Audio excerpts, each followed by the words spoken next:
We'll call this a special council meeting, so I'll call it to order.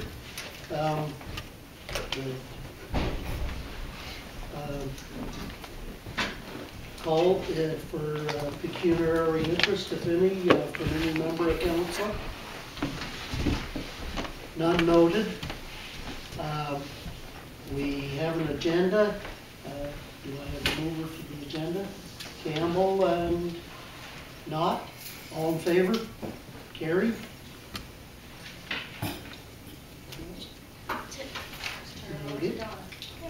Now, we'll let our treasurer, that knows the numbers best, let her explain them. Okay, thanks, Reed Vincent. So at our very first budget meeting, really what we did is we did our first pass. Also tonight, we're not making any decisions either, or changing any numbers tonight either. That will come at one of our next couple of meetings in March. So what I just wanted to go over was the process, where we are kind of in the process and what our next steps are. So as I said, we had our first look at our first draft, and we actually got through the whole thing, which was great on our first night. I wanted to give the opportunity tonight for council to, we didn't do a lot of discussing after the meeting was over as to the contents of the budget, why things were in there and why things were not in there, or any comments on any council direction as where you would like to see the budget end up. So we're going to take a few minutes and do that for sure. One of the other things that we're also going to do is at about 6:30, and we don't have a whole lot of time tonight either. We have to adjourn right at 7. Other folks have other meetings to go to.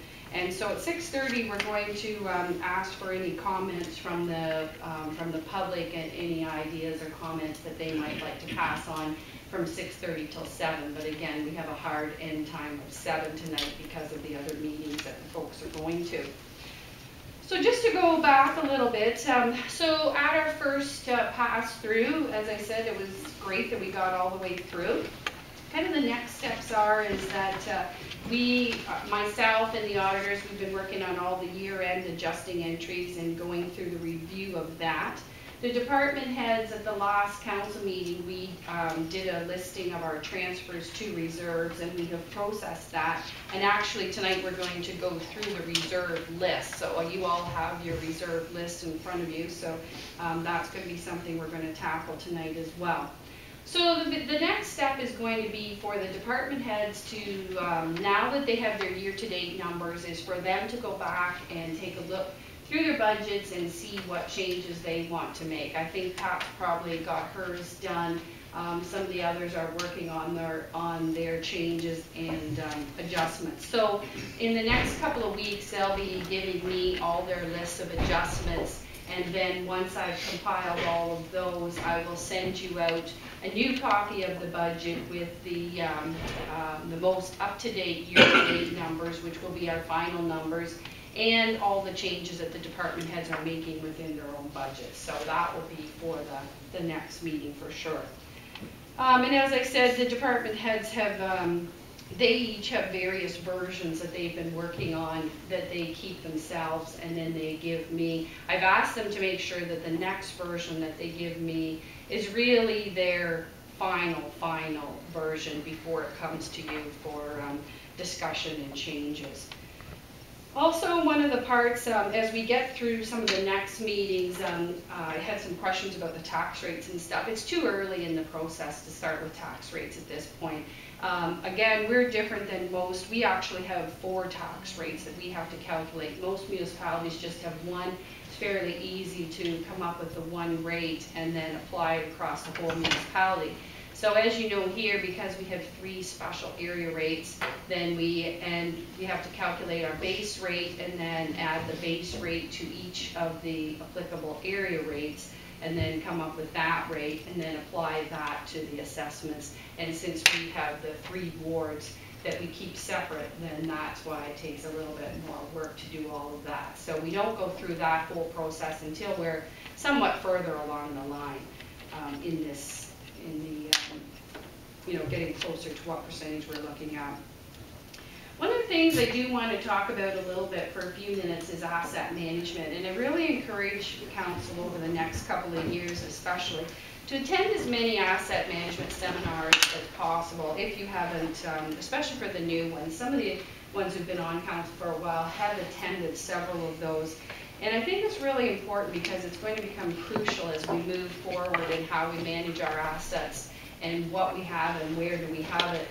How much does it cost and how much is it going to cost to replace it? So, for example, as you know, in the round one of our asset management plan, we're supposed to be putting $2.5 million away into reserves just to replace our critical infrastructure. And as you know, we're nowhere near any of that. And then when we get phase 2 added on with all our buildings and such, and fleet and machinery and all the other things that we have to replace, that number is going to grow substantially again. So it's a target. There's nothing that says that you have to meet those goals, but it certainly is something over the next 4 years that we're going to be concentrating on, is how we're going to go about replacing all the assets that we have, since a lot of them are coming near the end of their life cycle. Also, over the next 4 years, we have to look at our sustainability and our future goals. We've talked about a lot of things, and what we want to do is, what are we doing? Should we be doing it? Could someone else be doing it better for us? And we've also spent some time over the last couple of years looking at a number of studies that we would like to partake in. So I know that Pat has asked for probably at least 5 years to have a recreation master plan done.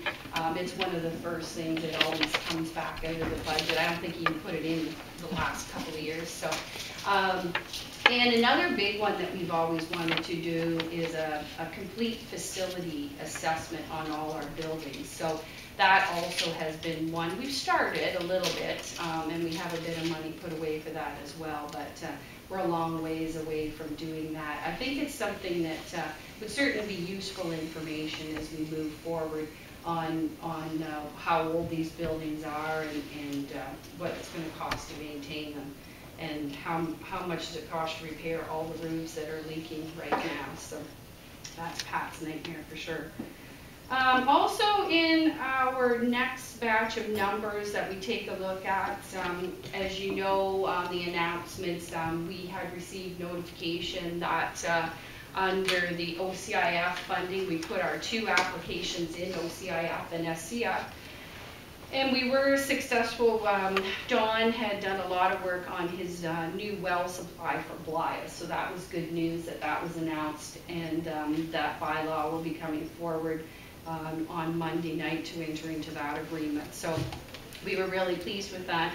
We haven't heard anything as yet on the SCF funding. I'm not sure, Neil, if there was anything else said at Roma on that or not. So Mill Street is our crucial project, and if we and of course with a price tag of over $2 million, that was the one that we've tried every grant application that has come out to get some funding on that. So this was going to be our last round at that. I haven't lost hope yet. We may hear something in the next couple of days yet on that. But if not, definitely in our next round of budget talks, Kelly and Don have already met once, I guess, Don, and the fellows are going to go through and start tackling Mill Street in phases, which is the only way we can afford to do it. You don't get the economies of scale, but to put out $2 million all at once, we just aren't able to do it at this time. So Mill Street will be in the next round, whether it's the whole thing or part of it.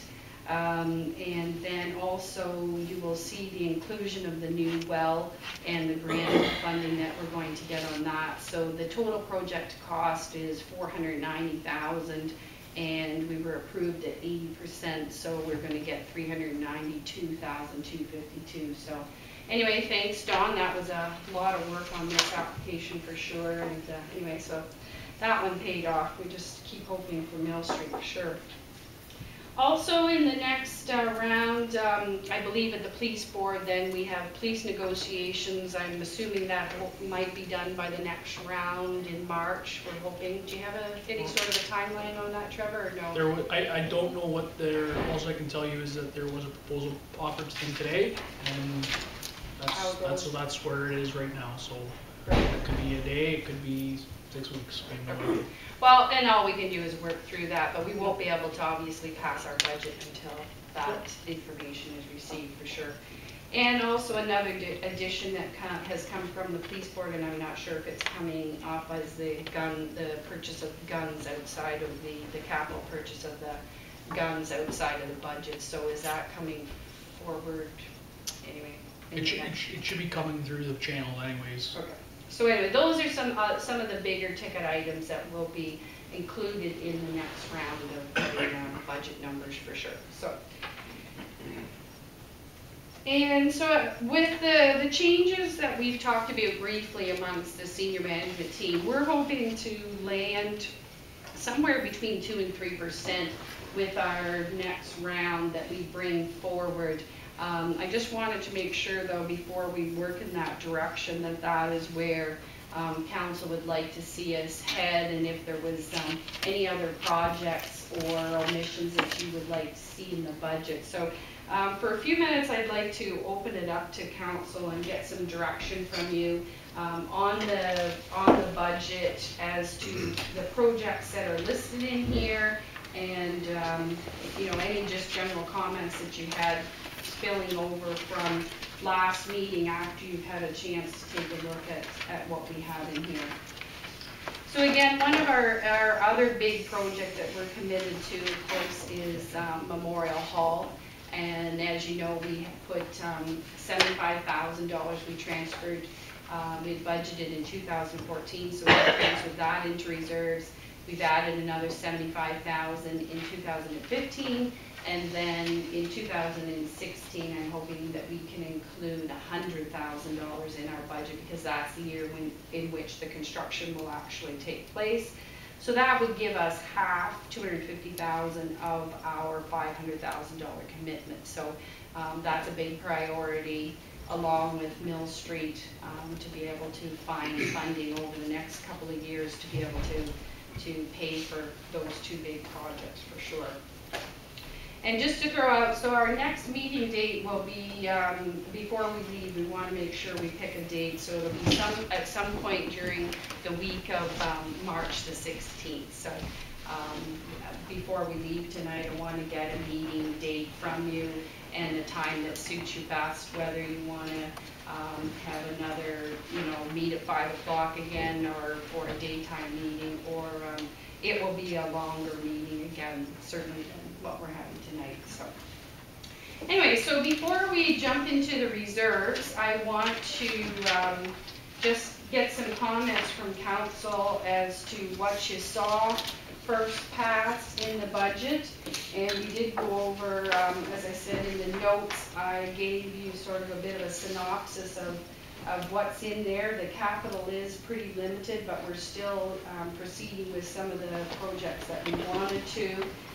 We've talked about for the Director of Recreation and Facilities and Public Works had their new interdepartmental grass cutting system, and the under Kelly's budget, and Kelly wasn't able to make it tonight, but certainly if you have any questions for him, I can take them back, and he'll certainly address them for you at the next meeting. So I guess we'll just open it up then for a few moments and see if council had any comments on projects or anything that they would like to see in here. But actually, before we do that, I still have one other item I wanted to address.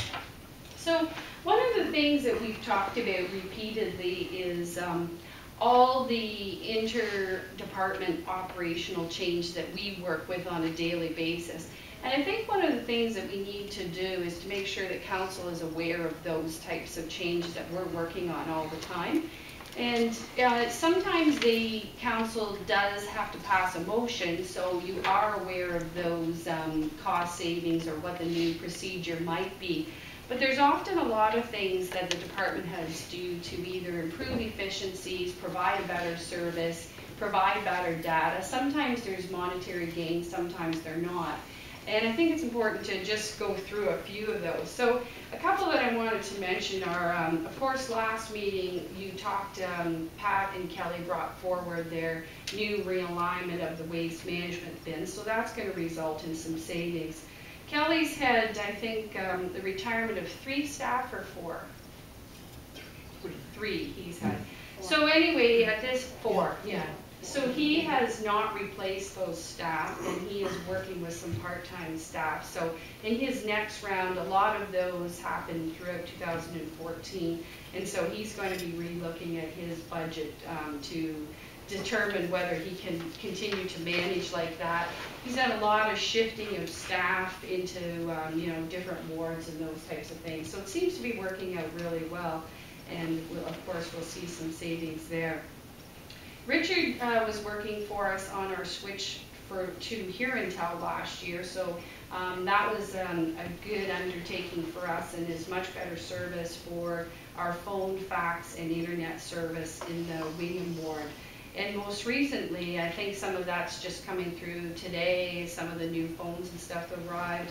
He has worked out a new cost savings deal with TELUS, and so all the municipality cell phones are coming off of Rogers now and going on to TELUS in the remainder of the year. Another thing that Kelly's working on, and he'll work with Pat on, is we've always talked about fuel tenders, so that's something on Kelly's list that he's going to proceed with, as well as working with Dawn and Pat on a fleet management program. And you'll see a little bit of that in the budget this year, because you'll see that in the future all the trucks will be purchased through the Public Works Department, and then they'll recycle them through the other departments, and everybody will have to pay towards them, and yet at the same time then they'll put money away to be able to replace those trucks. So Kelly and Pat will be bringing something to you later on this year about that, but I think it's going to work out much better. And it's the same, the recycling of assets we do all the time. So say, for example, especially with computers and those sorts of things, we start out with the new computers at the admin office where they are most heavily used and we have the most programs to run and such. And so then as we replace those, we don't throw them out. Dawn uses a lot of them for data logging the plants, and as I said, Richard moves them down to users who may not have the intensive use that we have up here. So we certainly do a lot of recycling through and keep things to the end. As you know, over the last couple of years, we've done a lot of work on energy management. We are mandated to do that, but the energy management kilowatt hour consumption, as you know, with the price of electricity going up so much, it's important that we're tracking our kilowatt hours, and it's been useful data for the department heads. It's something we didn't have before, so now we have a good couple of years of data that they use to go through their departments and their facilities and just make sure everything looks on track. Also, later last year, we had the renegotiation of the airport land lease, and that was a good exercise. And the next exercise that you'll see coming in is we have 4 or 5 pieces of land that we have no formal agreements with the people. And what we are going to do next is to create some sort of a tender and put that out, and the people can either bid on all 4 or 5 pieces or 1 piece, depending what suits their needs. The airport, though, is not included in that. So that's something that you'll see coming up in the next month or so. Also, as you're all well aware, David and Stephanie made a presentation to ESTC, which of course our EST deficit is of big concern to us, and so they're going through the process there, and perhaps we have time later on in the meeting, Neil, you can give us an update where that funding process is at. The daycare gals have implemented new daycare software, so they're getting along very well with that, and that's giving them some new reports and better tracking procedures for sure. We're going to be realizing some savings, and Pat will be adjusting her budget the next round for the changing the museum over to natural gas. So that's all been a good exercise out there. Kelly and his landfill guys have done a switch off out at the landfill, and they have computerized all of that now. And over the last few years, from probably 2011 to the present, the recreation folks have been doing their customer service and expenditure reviews. So that's involved things like our trailer park partnership, the fitness center swipe system. They have extended recreation office hours, reduction in full-time office staff, operational changes at the aquatic center, and they've really done a good job of either moving towards and realizing cost recovery on programs, or certainly moving in the right direction. And one of the big jobs for Pat and her team over the next year is the move to the recreation online software, where people can register online and all of that. So everybody has a lot of projects going on behind the scenes to be able to improve our operations. And as I said, sometimes those reports come to you and because we need a motion for authorization, but sometimes they don't. They're just things that we undertake as you know, managing our departments, and we proceed with those. So just wanted to give you a bit of those, and there's many more. That's just a few that we, you know, that come to mind that we could talk about quickly. So I still want to move on to reserves, but I have to get back to having some comments. So we'll start with some comments from council about items in the budget, not in the budget, or anything that that you wanted to see or didn't see in the budget. So as I said, we're not too stuck on the numbers at this time, because we're not making any changes again tonight, but we certainly will be for the next round of in March. So does anybody have any comments or any questions that they thought of since the last budget meeting? As I said, we had a full night and went through a lot of information, so I don't know if there was anything else you wanted to bring up or. Trevor? Yeah, I think from my standpoint, the only thing that I really want to press from my opinion is to make sure that costs are that have a plan associated to them. The large, I know, and again, advertising seems to be an easy one because it's one of those ones.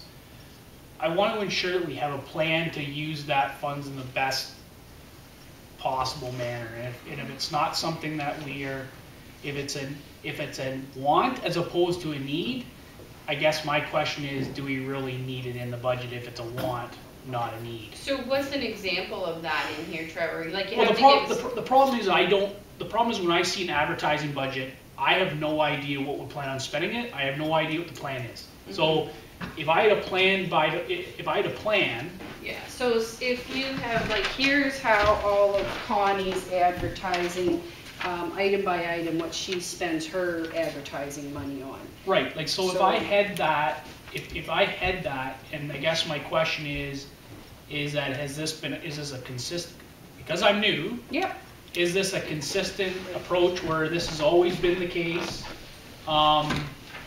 If it's always that we've done it, I guess my conversation is really, is it needed for the operation of the municipality, or is it just something we've always done? Mm-hmm. And that's kind of where I go back to the, it's no different than anything else, is that right. I just want to make sure that it's value added to the municipality, and not just because we've done it at one time 10 years ago and it just has never went away. Sure. So what happens, as you know, is a lot of the advertising, the first thing that the advertising that we have is, as you know, we have to advertise in every single thing in 2 papers. So we have double the cost of any other municipality that's only advertising in 1. So that's one of the reasons our advertising is always higher. The other thing is, as you know, we have to advertise all our lists of our meetings and all of those kinds of things, what we've talked about. One of the things that what council has always done, and this is something that you can certainly give us direction on, is community support. So a lot of the advertising goes to, you'll see all sorts of things, and again, we're doing 2 of those or more, is things like there will be Fire Prevention Week. Ray, an example was we paid $200 to advertise in the Threshers brochure. All of those kinds of things. I guess the question is do you want to continue to advertise in those types of publications or not? Like, and I guess that's the kind of thing. We have what we call kind of like community support for events, such, and even things like down to Veterans Week, which is Remembrance Day, the school graduations, all of those sorts of things are, you know, community support items. And if it's something that you would rather we didn't spend the money on, then that's fine. We can, you know, we could certainly take that direction, because those items we don't have to support the community events by doing that advertising. We have to do like the publications for the meeting notices, of course, and all those kinds of things. So. But the concern I have is that when you talk about community support, is it $2,000 or $25,000? I don't know what's the number in those numbers. So that's easy to get. To know what the direction needs to be, I would like to know, like I'm just using advertising as an example. Everything's bundled into a category, but it could be a whole bunch of things in that category that could require some direction on whether we want to spend it or not. And that's kind of where I'm coming at, is I don't know everything that goes into every GL account. I don't, and I would not even expect to know that. But if it's something that we've always done, and it's just because of that, it's been a council decision 15 years ago, and it's never went away, well then the conversation is like community events. If it's $75,000, well, I guess my question is that, are we getting value add for the $75,000? I want to support my community as much as anybody, but there's a lot of things we could buy for $75,000 that might do us better than that. Right. So that's just an example that I can't give you specifics because I don't know, but those are in advertising is one that's, it's very encompassing. Oh, for sure. So, but the thing is, like, we have, you know, like 1,000 GL numbers, and they're all like that. So it's like there's not just normally one item that goes through there. They're all, many items go through them. So it's hard to, like advertising, what I'll do now is go back and get you some further information on advertising. But, I mean, you're welcome to sit and go through the whole detailed GL. You can do that if you wish. Up to it. But no, I think really the point I'm trying to make is I want the senior managers to look at it as value-added money. But we already do that, Trevor. Okay, and that's fine. But what like, for example, I don't know what the plan is. So, like, when you say you do it, what is the plan for those funds? Well, so Connie's laid out her advertising plan for the year there. So that's her plan for that advertising budget. Hers is always one of the ones that gets targeted first because she has about a $27,000 advertising budget under the community development. So that's her plan of how she spends that. But that fluctuates. It's not the same every year. We usually give her the same dollars to work for, but if there's different events such as homecoming cost her money, Muskrat Festival, it depends. Like, so homecoming's gone, we won't be spending it on that. So it depends on what's really going on. It's not, nothing stays the same. Like, I don't know how else to explain it to you, but you have to deal with the events and what's happening today and deal with those types of things because everything changes so much. And maybe, like you said, it may be close to the same dollar value, but as the events change, that council has the opportunity to scrutinize as to which things, if there's parts on that list that we don't want on the list, we have that opportunity to comment on that. Yeah, but So I guess my question though is, if I would have, unless I would have asked for this, how do we know this? Like unless somebody asks specifically for what the plan is for a number, how as a counselor am I to be able to make an educated decision on and bringing point on reduction in cost if I don't know what's in the number? Well, the thing would be is you would have to come in and go through the GL for 2 or 3 days, and like, I mean, I don't know how else to tell you how you would be satisfied yourself that everything that goes through those categories is what the department head, that's what the department head is budgeted for, that's what they feel is necessary. So the only way I can think of is that you go through, like, I mean, Pat has 2 binders full of how she comes up with every number in her budget. And I mean, you're welcome to go through all those. You're missing the point. You're missing my point. My you point tell me is, what you want me to do. I don't know what you want me to do. All my point has been, at the whole time, is there a plan? That is the point that I'm trying to make. If you have a plan, and you can back up the number, I'm fine with it. I just don't want to hear, I don't want to hear later that there is a plan, and then all of a sudden the plan needs 20% more. Because the plan wasn't really a plan. Like, that's the part, there's always extra circumstances, Yeah. I get that. Yeah. But a plan on the back of a napkin isn't a plan to me. Well, nobody has their plan on the back of the napkin. I'm just trying, that's the point I'm trying to make. I'm not pushing the fact that you don't have a plan. I want to make sure that I can be satisfied and I can look at somebody like you and Pat and say, do you have a plan for this money? Yes. Great, you have a plan. Well, I think what you need to do is come in and allocate, you know, I've sat with you before, but I think that would be the only way that you're going to be satisfied, and take a look through some of Pat's binders as to how she gets her numbers and how some of the rest of them do. Just random ones, even if you went through a couple, then you would sort of say to yourself, okay, this, I understand it. Because I don't know how else to explain it to you. No, that's fine. So, Yeah, I don't do binders anymore, it's all online. Computer. This is my mess, and then I put But it I away think that would be the But yeah, best I'm more way than to happy answer also, your I can just send my current one to Trevor, and he can take a look at it. It's all broken down. But I would say that every number I can break down to within, you know, for my print advertising, like how much am I spending on radio, print, for Family Funapalooza, what's the Sports Wall of Fame cost us, what are we putting in print ads, what is poster printing, all of that is broken down under that umbrella of advertising. and he needs to see that. Yeah, So more I than think happy to that's share what that. he needs to do, is spend some time at it. I agree with Trevor, because there are areas, and advertising is a nasty one, that, you know, what you're maybe looking at, not so much the plan, but what is the return on investment? So yes, you're spending $27,000, but what are we getting in return? What is that advertising producing? And in Pat's case, yes, she puts a big chunk into her rec guide. Right.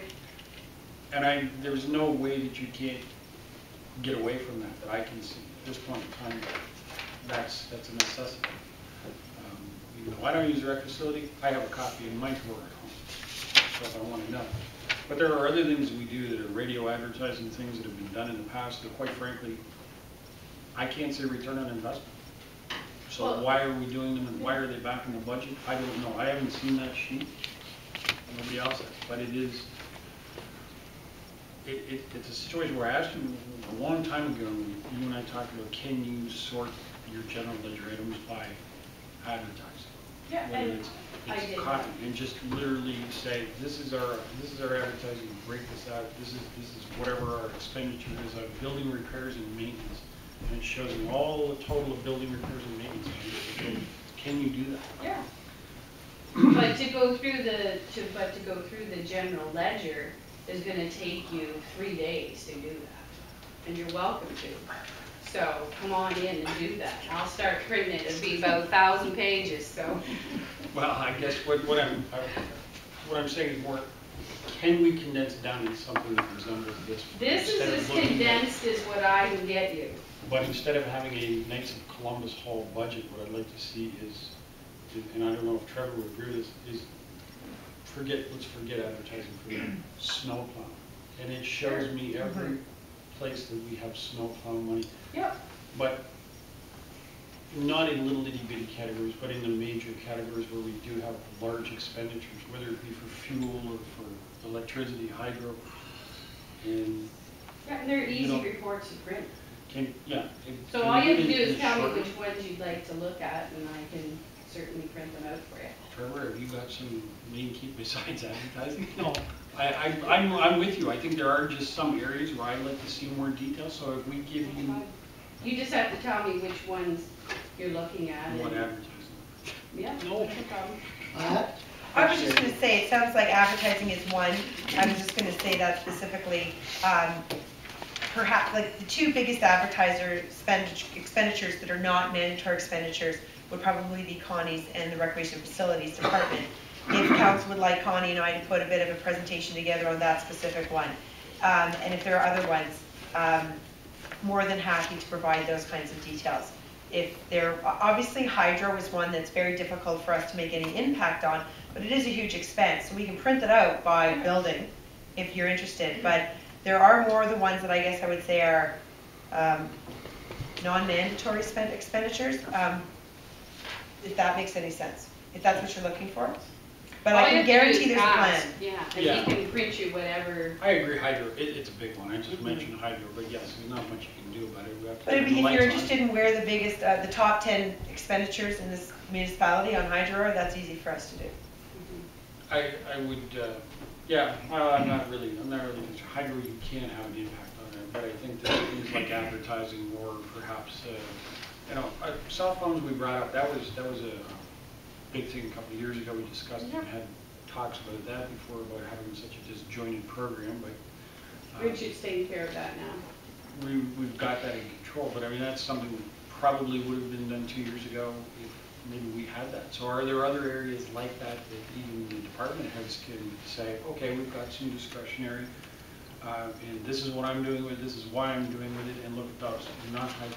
No, I was just going to say, so, for example, both Kelly and I sat back and said, we got to get control of these bins. When was the last time anybody looked at these contracts? And it took us, 6 months to get them all lined up, to negotiate new deals, and now we have a very clear plan. The next one we'll be bringing, that we've been spending months on, is the trucks. To understand the rollover of trucks, the timing, the purchase price, the inventory, the cost of maintenance.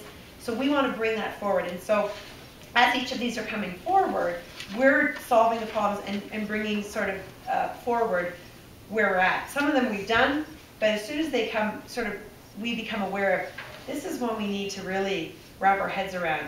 We absolutely will be bringing those recommendations forward for change.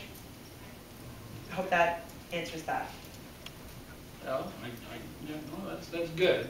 I would still like to see some of these discretionary items. Okay, will you You give know, and us a I'll list, meet and you then we can first. go from there as to which categories, and it'd be something that you'd like to look at, because we can do that for you for sure. Right? Getting away from discretion, but that, since Pat's awake. What's that? She's ready to talk. A question was asked of me, and I'm going to ask the question too. Have you ever looked at renting out our concessions instead of actually operating? Because we don't make Yeah. huge amounts of money. yes.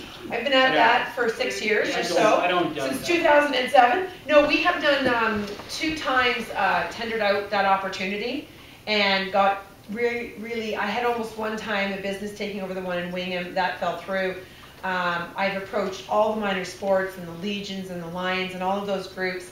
Nobody's willing to take on the amount of work that it takes. There is, I would say, if we were not paying staff, if you were running those by volunteer staff, there's an opportunity to capture $10,000 of fundraising money if your group would like to take that over. We've shown the numbers and all of that to the groups. Nobody wants that amount of work for that return on investment, which is unfortunate. It's a huge labor intensive. 20 years or 15 years ago even, I think the Mothers Auxiliary, Hockey Auxiliary ran the one in Wingham, and they were here And Blythe. and in Blythe, and then they ran out. They petered out, those volunteers, so we've taken it over. Most other arenas are having the same challenge. What used to be a cost positive center has really become break evens, based on nobody wants to spend more than $2.50 on fries, but the cost of fries and delivering those fries, the minimum wage has gone up. So yes, we continue to harp that, and it's always out there, and I bring it up at meetings often, hoping somebody's going to jump at that opportunity. The one at the Optimist booth down at the ballpark in Wingham has been taken over by the Scouts, and they are finding it a great opportunity for them, and they run that. And so we, I forget, it's a very, in exchange for them cleaning the washrooms and locking them up every night, they get the use of that space for free, and that community group then benefits from selling freezies and ice cream and chips during ball games. So they've taken over that one. It's a bit shorter season, more manageable. I'd love to see that happen, but we haven't had that success yet. No, it was actually someone from a group, and this, as far as I knew, didn't. I looked at the numbers and go, yeah, I could see that. But so far, nobody's really, they've mumbled and they've said, yeah, we'd like to do it, and then when push comes to shove, they run, right? At least every 3 years, we've thrown it out, tried to get groups to take it, figuring it could be a win-win. That there's individuals that may want to do it, but there isn't enough in the group they're with to carry on and do the whole job. Hopefully, maybe in the future. Yeah, no, that's pretty much the answer I expected. Great. Okay, this must be all over the place here, but just a question that I have. How much does hydro a month for the complex? Hydro per month, Yep. winter or summer? Winter or summer, whatever. Well, so in the winter, in a month like December and January, you're looking at about a $20,000 bill. In the summer, you're getting down closer to about $9,000 when the ice is not running and different activities, and it's not as cold outside, and you're trying to run the pool and things like that. But I do have, I can give you the total cost of hydro.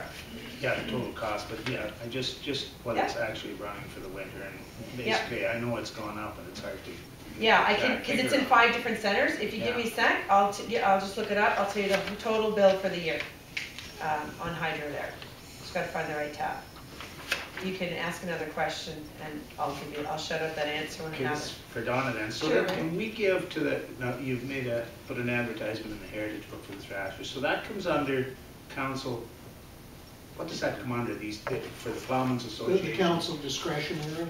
Well, we have, under administration, no, we have our advertising and budget under administration. So something like that would either go through Connie's budget of her community support or through the advertising budget. We try to keep our administration budget for all the notices we required for on the, for notices of public meetings and all of those kinds of things.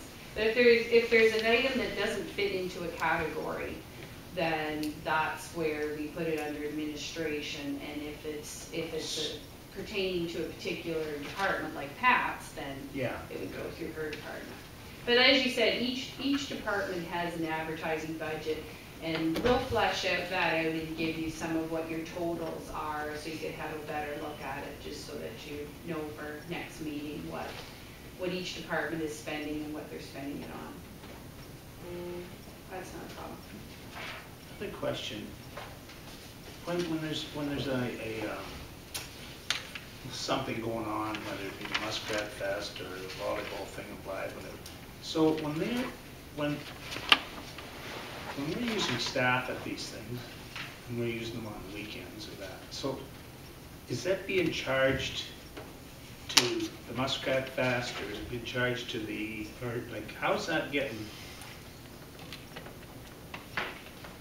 Like, I know the Thrashers, I know what happens there. If we have to have somebody in, one of the staff in, we have to pay $75 an hour in our So agreement, that's in the, okay, yeah. it depends on the group, but if it's a community group, then we're not charging back, but they have rented the facility. So for Threshers, for example, when you rent the arena for the Friday, Saturday, Sunday, arena floor and stuff, you're being charged the rental rate for that facility. So in that is the staff fees. We don't charge for the 2 weeks that we're on site during the day, cleaning up and getting ready for Threshers. But if we need additional staff to, if you were calling them on a Saturday when they weren't normally working, we do charge that extra time. That's specific to the Threshers agreement. Yeah, okay. When Muskrat Festival shows up or something like that, we help them set up their stuff, we help them with their fencing, we've got the heavy equipment, but they pay to rent that field and that space for their event. It doesn't always pay back, there's not 100% payback on that, because sometimes our costs are more, like the parade, we close the road, we do all of that for the Lions Parade. There's no money recouped for doing that, but that's more, I guess, direction we've always been given in the past to support these community events as much as we can. I don't know if that answers your question.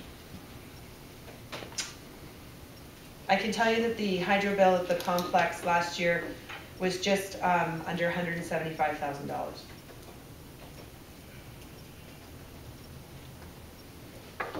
Okay, so is there any other questions before we move on to reserves? No? Okay, that's great, thank you. Okay, so we're going to start with, I've printed these off on, for myself, especially on big paper, because there's so many numbers on them. And so we'll start with, I think your one page is the reserve set aside for specific purposes. So we're going to start with that spreadsheet first. So if you pull that one out and put that one on top. Oh, sorry, so that's that one. Here, take one of these. 15 cents a page. Take it out of my tax bills. New cost recovery. Okay, so the first thing is, and these are our summaries, so we're going to look at our working fund next. But the total in our working fund right now at the end of 2014 was $2,005,753. And we'll go through what makes up every cent of that in a few minutes. Left over from the old days at Blythe, we've been looking for a project. We were going to do some roof work down at Blythe, but we have $4,668.80 left, and that carried forward, as I said, from amalgamation. That our plan was to put that into roof repair, and then the Blythe roof repair project changed quite a bit, and we've still got that on hand. The daycare health and safety fund, so this relates to the programming part of the daycare and all the programs that are run down there. And at this point, they have $118,671.69 in their reserve. For the sale of property, we don't have anything left. Yep. Can you explain to me what would come out of that? Out of the daycare health and Yes. safety?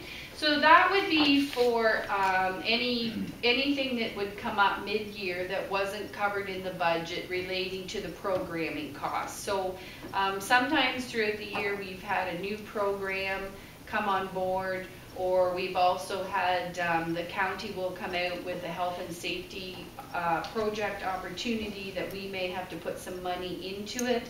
And those are all things that would happen that are not part of the budget process. That, So it's not generally specific to health and safety. If it's program related, then it would in fact adjust that as well. right.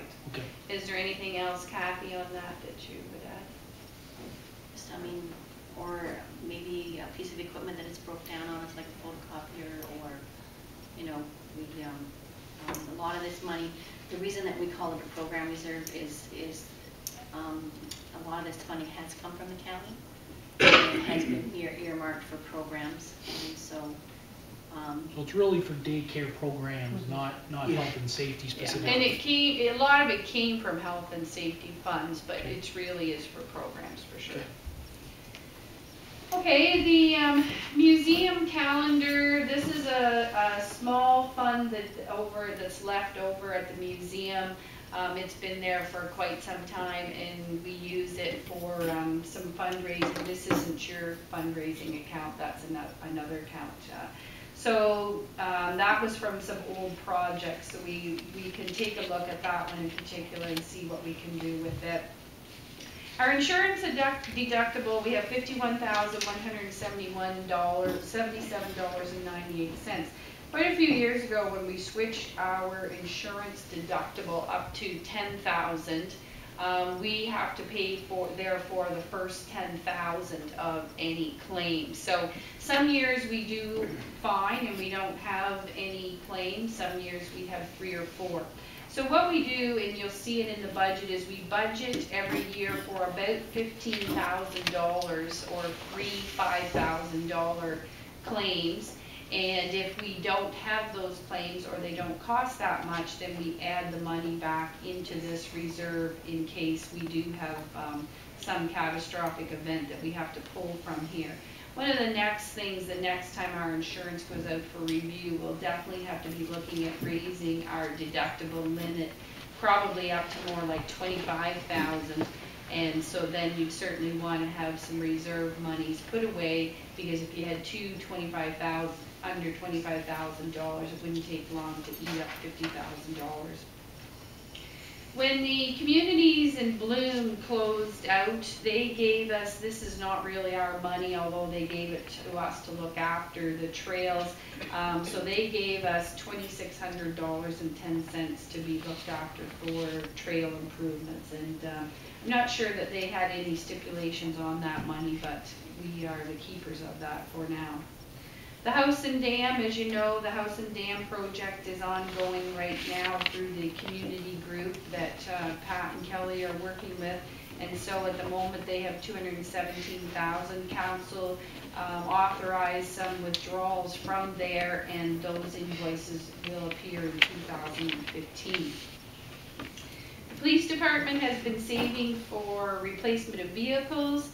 And so they have $19,001.41 in their reserve right now. That's going to change because they're bringing requests forward to take the money for the guns out of there, and then they want to be able to replace that. So that will go down, and then they'll be able to work towards getting that back up.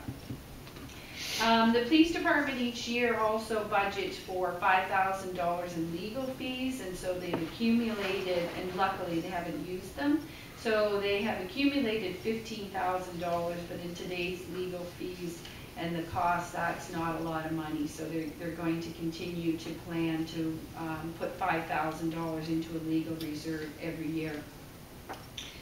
A few years ago, we switched to Schedule 2 of WSIB, and so we were self-insuring ourselves. During that time period, I continued to charge as a benefit what the WSIB would have been if we had to actually pay the premiums. And so we did accumulate about $145,000 for that. The Schedule 2 has a long life though, and there's still possibilities of those types of claims coming back. We do get some updated reports from them, but eventually that's something that we'll be able to take a look at this reserve and see if we are able to direct it elsewhere.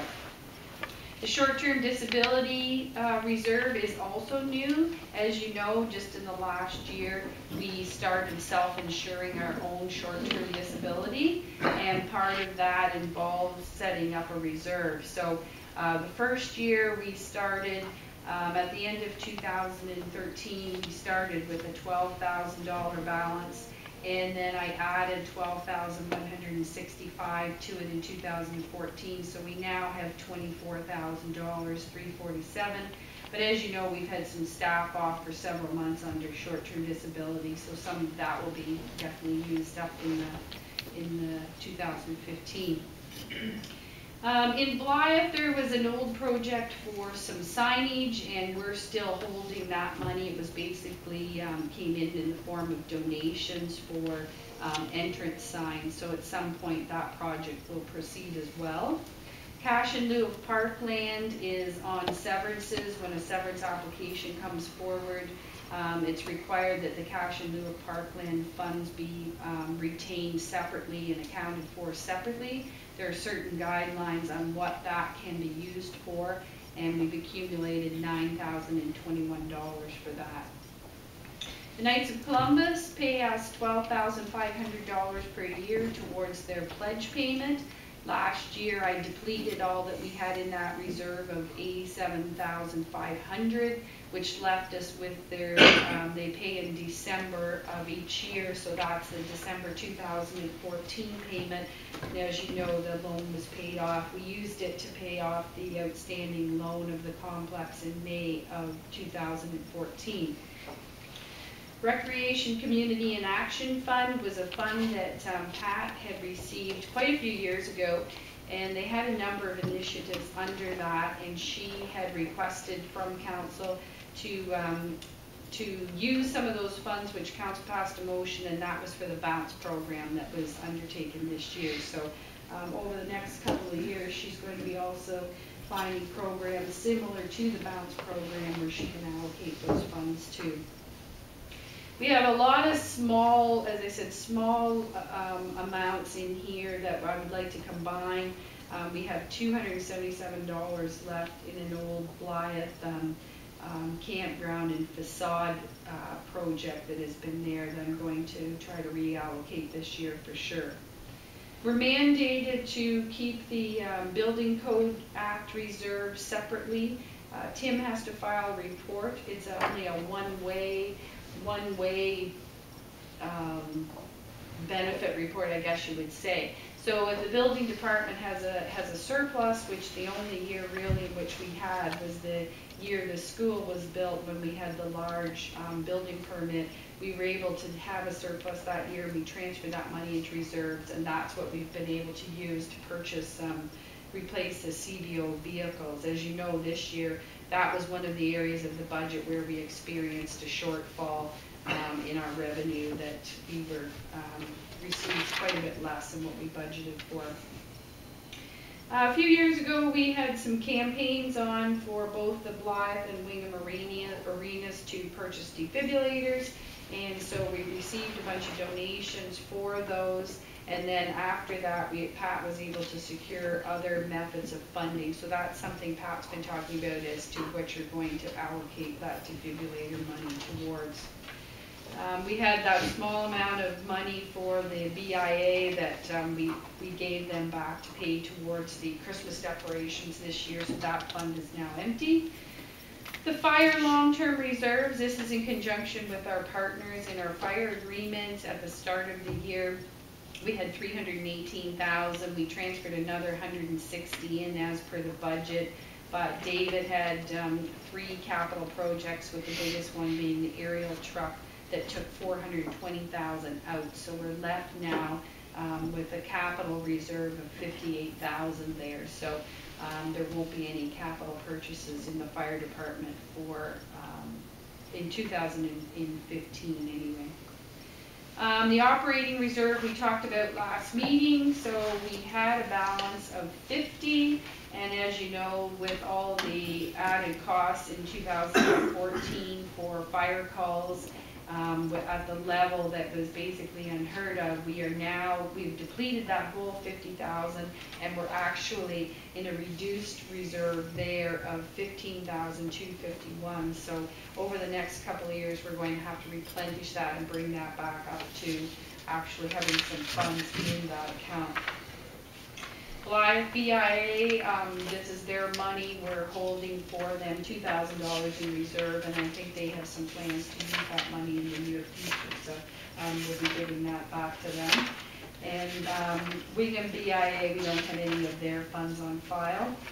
Cemetery, Brock could probably give you a bit more information on this, but a couple of years ago we received some very generous bequests for both the Blythe and the Wingham Cemetery, and so there was some projects planned there. One is a possible niche wall in Blythe, like the one out here in Wingham, and some of the other projects, of course, are paving in the chapel at the Wingham Cemetery. A few years ago, on advice from the auditors, we started a tax stabilization reserve. You see that figure in your budget. It's an accumulated surplus that we have had since 2001, and in the budgets the last few years we have offset the amount that we have to raise in taxation by the $338,062. So at this point we have $396,000 in there, but again you'll see the same $338 that stabilizes our tax rate that will be included, or is included, in your 2015 budget. We're also holding on behalf of the Heritage Theatre. The Homecoming Committee gave them a $4,000 donation at the end of 2000, or some point in 2014. So that's their money, and we're basically holding it for them. So moving on down into the landfills, the Blythe landfill, we have set aside for closure of the site a total of $115,603.60. Also, as 2 years ago, we had, when Deb Scholdes was here talking to you about Memorial Hall, at that time they knew the renovations were going to go ahead, and they had requested that some of the advertising that was going to them be reallocated into $10,000 towards the Memorial Hall renovations. So we have that $10,000 is allocated, or will be allocated towards that. When the Blythe PUC sold, they had received their proceeds from Hydro One. Most of it went to, I think they got about $500,000. Most of it went to the Blythe Arena upgrades, but there still is $59,000 left in there. Also in Blythe, this is money that we're holding. When Dave Mounsey passed away, there was a lot of donations made, and we ended up being the keepers of that amount of money as well. So I don't know that they actually have a criteria of what they want done with that, but it's not our money to deal with. The Blythe Living Tree Fund, Brock sits on that committee. That was started when the Blythe Arena was revamped, and they have a committee where they purchase any donations over $250, they purchase a leaf, and that funds have gone through, and that board makes a recommendation through to Pat and gets approved for any sort of special project at the Blythe Arena. We have money set aside for pit rehabilitation. Kelly has talked to you about this over the last year, and at this time we have $38,053 set aside for our pits out in East Wanash. Ongoing, we're fortunate that for the Wingham Ward we receive both interest and a dividend from Westerio yearly. Again, this is money that we were saving. We took $228,000 out of that reserve to be able to pay off the complex, and there was about 3 different pots that we were able to use as we saved to be able to get rid of that loan. So at this time we still have $221,581 in that. And the gals down at the Aquatic Center have been fundraising, and so they have a fundraising account of $1,965.20. So also mandated, we have our gas tax money at the end of 2013. We hadn't spent our full allocation. We spent some on Victoria Street in 2013, so we have $103,000 left from 13. Our 14 amount we didn't spend, which was $147,000. So this $250,000 is earmarked for Mill Street. That's what we had planned all along to do with that money. So although it looks like a lot, $3,874,000, as you can see, it's not a whole lot of money, and each of them has specific uses at this time. That's not to say that that could change, but that's what they're allocated for at this point. So where we have made some progress is in the water and sewer, and mainly in our long-term with the $10 a month capital charge, which is turned into now, as of January 1st, $15 a month. So we've been able to accumulate in the sewer long-term reserve just over $1.2 million, and the same in the water reserve. So that has been a great help towards our asset management replacement. And as I said, we keep those funds dedicated for our long-term reserve. A couple of other small amounts here that are actually not part of the tax base is when we have a deposit on file of $5,200, which relates to our waste contract. We have to keep that. separate, so that if there was ever any problem with a race contract, we would have that money to fall back on, although it's a pittance into what it would cost us to do any sort of a monthly pickup. The bridge account, then they've come to council, and that was closed in January, mid-January, I think, wasn't it, Kathy? End of December. End of December, so that you won't see on there again. And the daycare gals also have a fundraising account where they sell some calendars and some of those types of things. So again, they use that for any equipment basically that they don't have in their budget. And the museum archival fund, they use for any special projects in things like temperature control gauges and anything specifically relating to the preservation of the artifacts. Development charges, I'll be bringing you a development charges statement. We still have an unfunded balance there because of the cost, the initial outlay of what it cost us to get the engineering done when we started. We started that, but we are proceeding through, and we do. We had about 3 again this year, 3 development charges, and we had 3 last year, so we are making some gains on there, and I will give you that DC report as part of the next round as well. So we're going to dive into the working fund reserves, but before we do that, is there any questions that anybody has in particular relating to our specific purpose funds? So, Donna, is there, I've got noted here for like the cemetery, when was the last, that's 56,000, is there, what would be a plan in order to take stuff out of that? I know it says in here we plan to put $10,000 in repairs to the chapel. Well, you mentioned that would be some of it.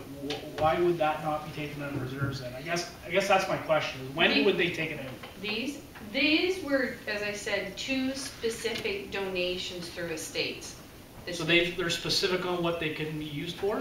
No, but the family wants input. The will didn't say that, but the family has said that they wanted specific input. Okay. The most of it, only 5,000 of that is for Wingham. The other 50 is for Wyeth. And so what they've done is they've taken it to Brock. I don't know, Bill, if you've ever talked to any of the family on that. But that's what they have basically suggested. Now, they can't make us put up a columbarium, but that's what they have suggested that we do with that money. So there's certainly no time frames on it, but because it's a little, as I said, it's different than money. We didn't get it from the taxpayers, as I said. It was bequest from estates, that particular one.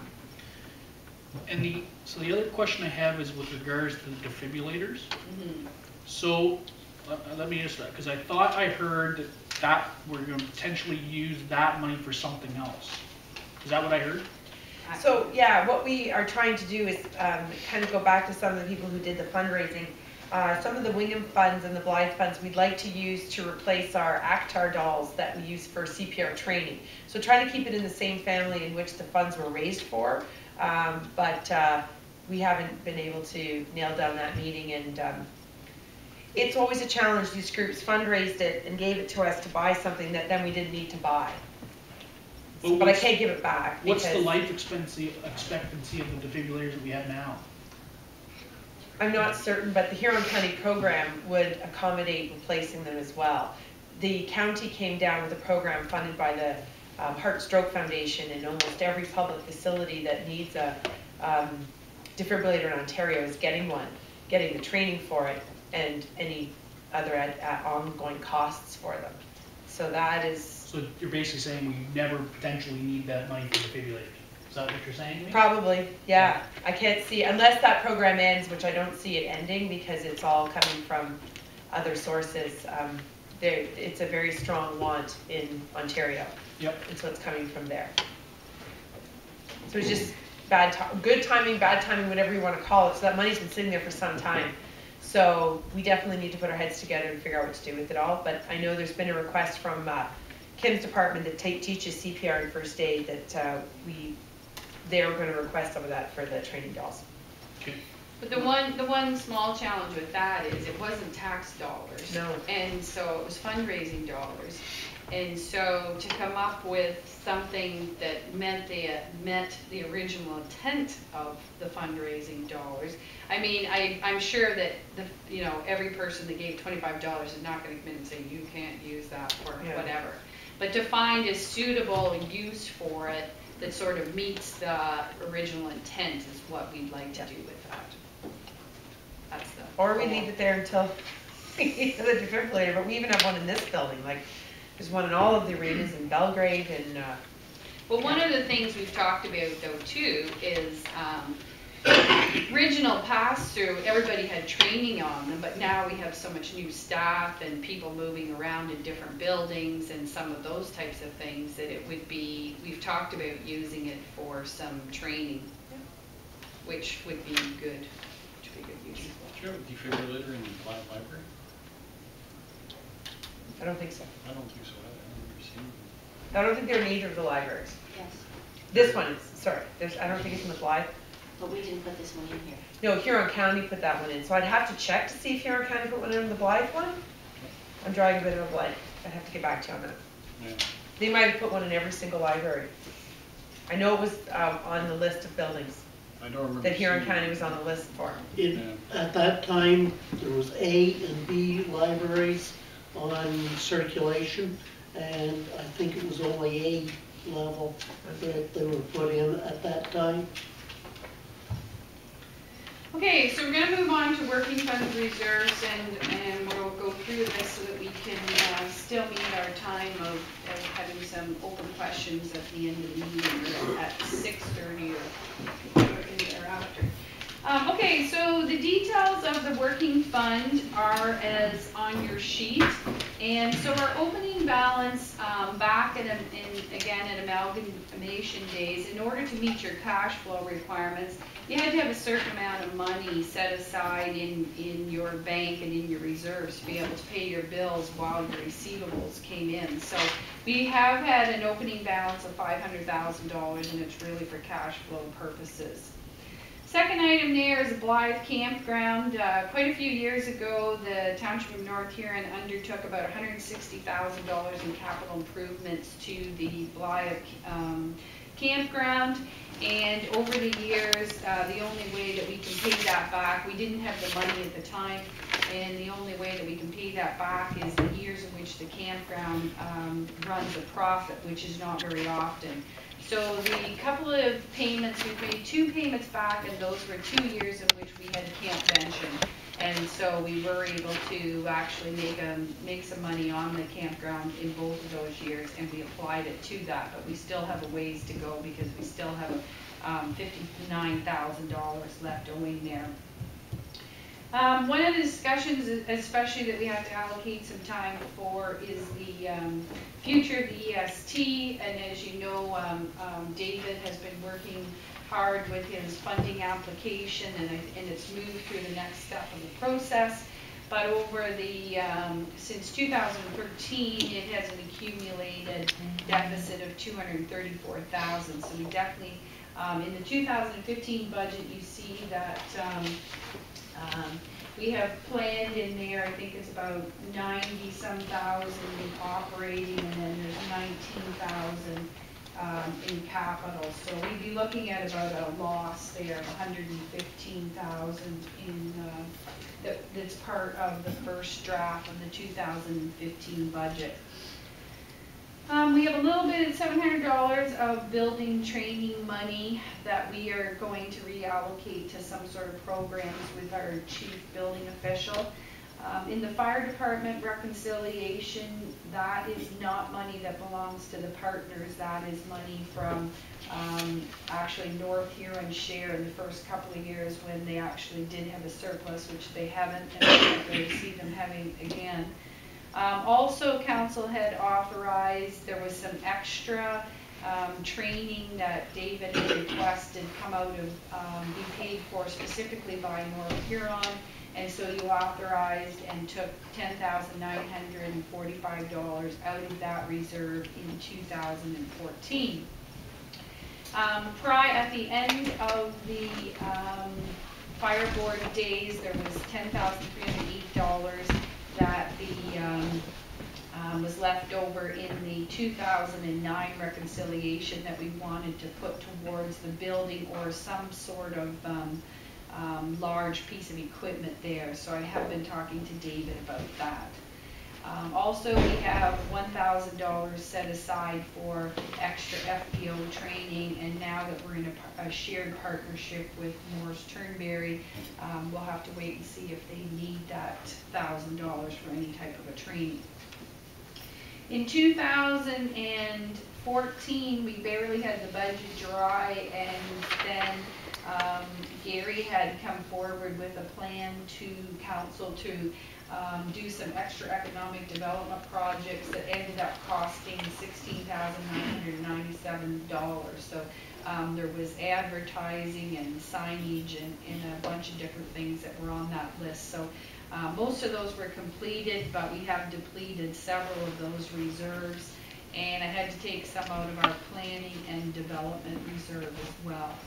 So the planning and development reserve will be using probably over the next couple of years, depending on what happens or what comes out of this industrial land strategy funding. A few years ago, we had some money left over from a server in the new filing system that we have, and we want to reallocate that towards the new software package and upgrades down at the complex, and Pat will be talking about that at some point over the next year for sure. We've talked about many times having a facility study. We only have $10,000 put away for that. It's something, as I mentioned at the start of the meeting, that we would like to see more funds allocated towards that over the next few years, and really take a good look at all our buildings and facilities. Again, what age are they? What are they being used for? Who's using them? Is it feasible to continue using them? And what sort of money needs to be put away if we decided that we were to keep them? We had a couple of health and safety projects on the go, and we came up with better numbers than we expected, and so we actually put $5,800 away for future health and safety. This whole cemetery section adds up to, Kelly's been putting bits of money away. There's a number of projects out there, so he has about $72,000 in total, $72,350. And this year he's actually not putting money into reserves. He's actually spending $10,000, which isn't going to go that far. But he wants to. We have $20,000 of that is for the pavement, which is going to be more than that. And then once he gets started at the chapel repairs this year, I'm sure he'll give some estimates of what the whole upgrade is going to cost out there. Last year, as you know, we, through some very generous donations, we were able to replace the Olympia at Blythe. And so we also, though, had budgeted to put $10,000 back into a reserve to be able to replace the Wingham one. So the Wingham one was purchased in 2001 then, Pat? No, that Or was that's just the old, no, that was what we just replaced. The one that I believe Wingham's is, I want to say 2007 or 2008. So, yeah. So we're good for a little while on it, but we have, they're about $95,000, I think, is what we paid for that one at Yes, Blythe. and we want to try to trade them in at 10 years so that there's some value in them, and we do trade them in, yeah. We got $32,000 trading value for the one that went in, so that was good. Some of the next ones we're going to consolidate. We had the town hall project.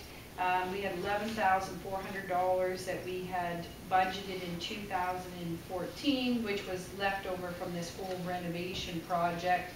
And so we actually had, with all the work done, there was $2,200 left there. So obviously we have a lot of work to do on this building, and $2,200 isn't going to go very far, but we're still have to start somewhere. East Wallanosh, or the Belgrave Office Care Partners, everybody calls it something different. We have $26,500 there that's going to be taken out, and you would have seen that included in your 2015 budget. and ongoing fire code repairs. All the buildings need some work done on fire code, and so we still have $21,000 there to deal with some of that. The library project from last year didn't get done, but you would have seen it for $23,000. There's some paint, window replacement and such that's taking place in 2015.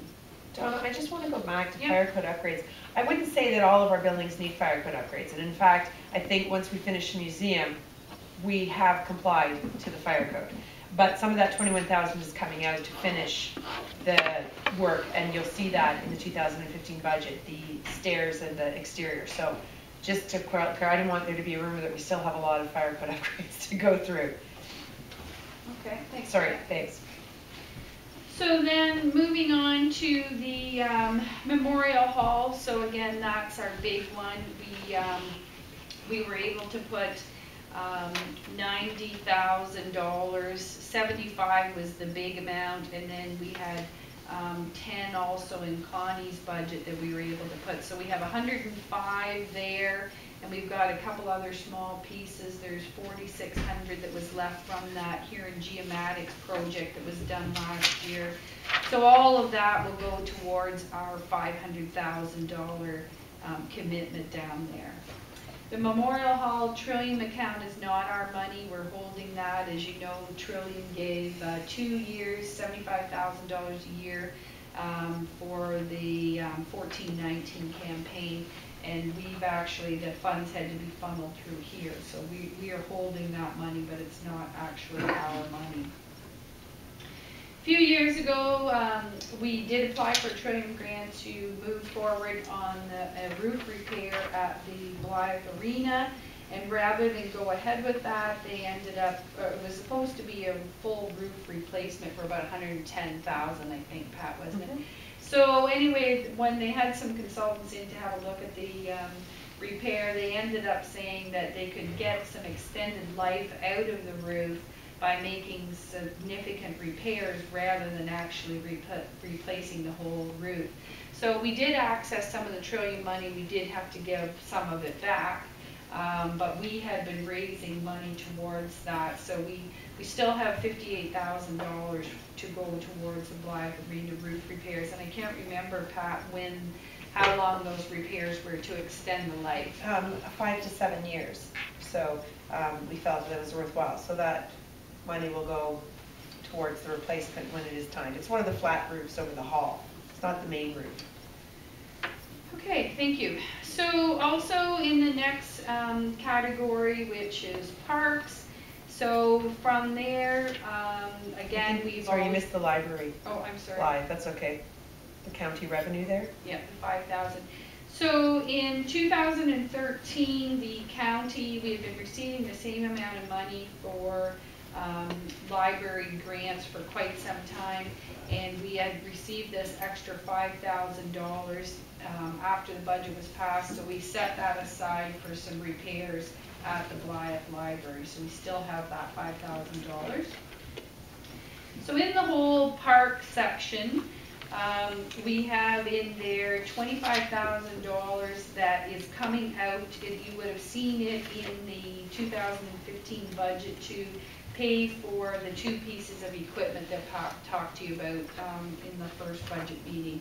And another $10,000 of that is coming out in 2015 because it is our money, but that is $10,000 of that is the homecoming signage money. So out of that whole total there of $55,000, we've got $35,000 coming out for specific projects in 2015. And Pat is still working on, she wants to replace the recycle bins. We have $8,000 to replace some of those. So that's not going ahead in 15, but it's still a project that we're going to go ahead with. So moving on to the complex part of things, the big project there, of course, is the roof and the pool liner. So, and the upgrade eventually to the online software. So those are the big projects there. In 2015, you would have seen $13,000 that we were underspent in 14. That was put into reserve, and it's coming back out to be spent in 15 to finish some of those roof repairs. And the bulk of that money is set aside for the pool project. And I'm not sure, Pat, off the top of my head, do we have a price on what the whole pool thing is gonna cost? No, that's what we're spending this year doing, is meeting with all of the different pool companies and finding out solutions and options and costs. So we're not sure what the whole bill will be at this point. But we'll know before we jump into the 2016 budget when we will be doing the repairs. Right. And so we'll have about $100,000 to be able to put towards that, which isn't going to be enough, but at least it would be a start. And for fitness equipment, then we've been saving every year, trying to put some money away, and we have $25,000 in equipment replacement there. And again, the Aquatic Center was doing some fundraising, and that $1,000 I'm going to move over into their other fundraising account so that they can keep that together. And last year, Pat was able to put aside at the end of the year, once she had reviewed her accounts, an additional $20,000 out of Rec Admin, and she is trying to save up for the changeover to the online recreation software ActiveNet upgrade, which won't take place in 15, but hopefully in 16. Okay. So the next section is emergency planning. I'm going to combine this whole section. There's just over $13,000 there, and that's to go towards a generator at the EST Center, but we need a lot more money saved up than that. In the airport section, last year we didn't have the money in the budget, but we ended up having to replace the roof there. We only paid for a part of it. We paid for $22,000, so we borrowed that money from reserves, and then the whole bill you would have seen in your 2015 budget is actually $27,000. And because Pat was able to put an additional $12,500 in the next round of the budget, she'll be able to pretty much cover the whole cost of that out of reserves rather than with new money. Kelly's section, he's not here, but some of the big projects that he has to deal with, of course, is Mill Street and some sidewalks, and so that's basically where he's going to be using these reserves as him and Dawn work through that.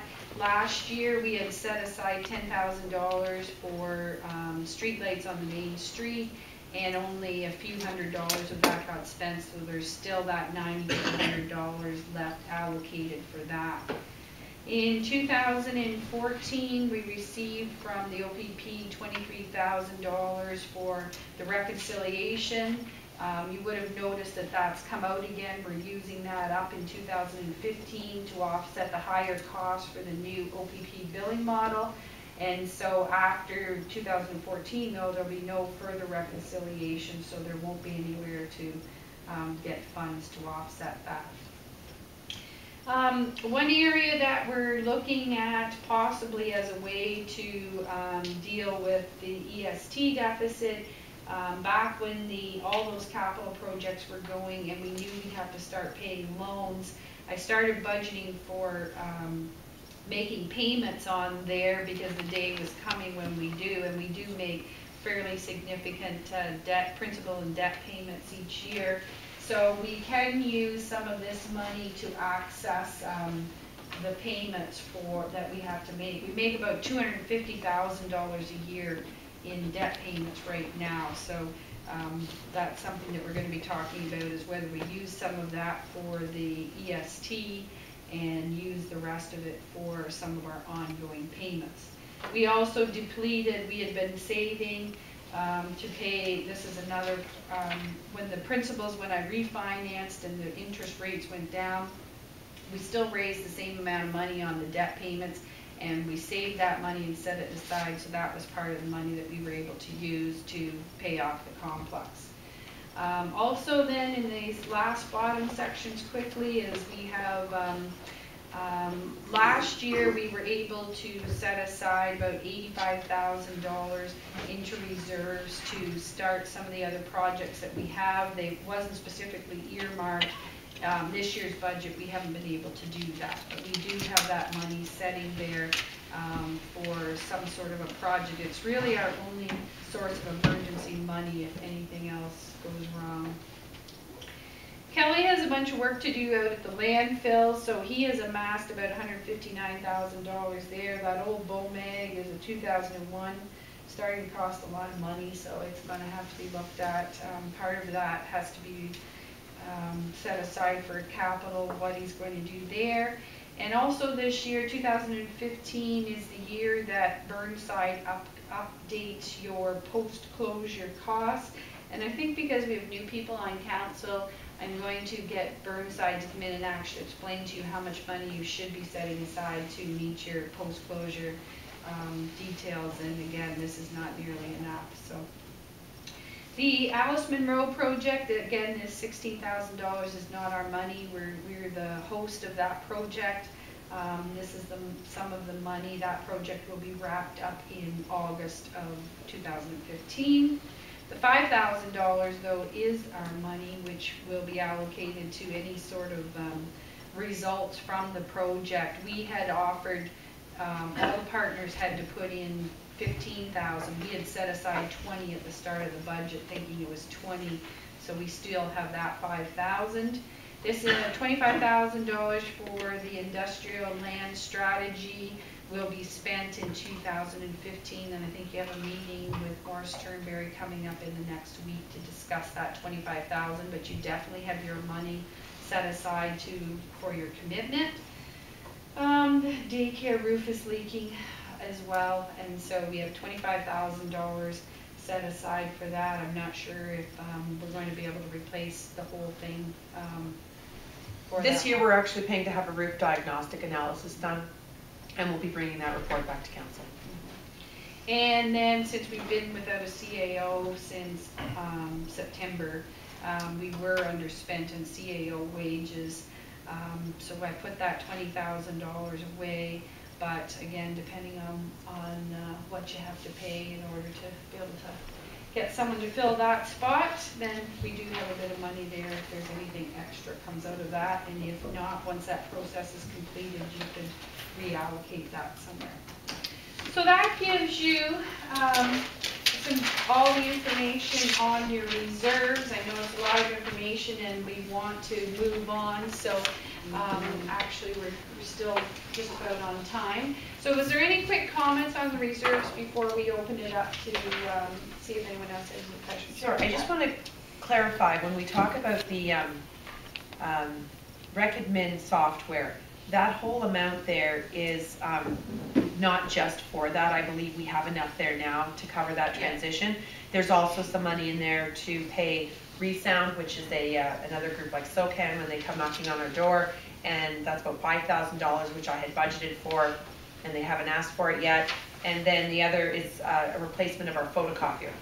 So that's sitting all in there waiting. So that's just, we group a lot of this stuff together, otherwise we'd be here with many, many items. So I just want to explain that it's not we don't anticipate $45,000 for the software. But that's that project though is going to be 16, right? Yes.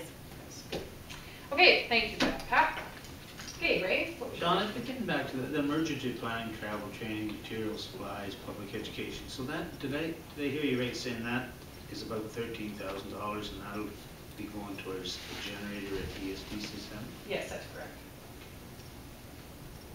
Trevor?